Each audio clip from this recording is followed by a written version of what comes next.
İyi günler arkadaşlar, kanalımıza hoş geldiniz. Bu videoda Hande Erçel'in bugün geldiği noktadan ve etkisinden bahsedeceğiz. Hande Erçel yıllar içinde yalnızca başarılı bir oyuncu değil, aynı zamanda güçlü bir marka haline geldi.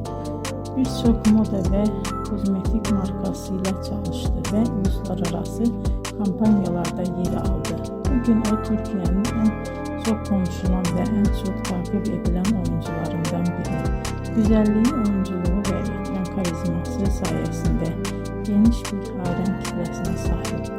Hande Erçel'in hikayesi bize şunu gösteriyor. Bazen küçük bir şehirde başlayan bir hayal doğru adımlar ve çok çalışmayla dünya çapında bir başarıya dönüşebilir. Bugünkü videomuzun sonuna geldik.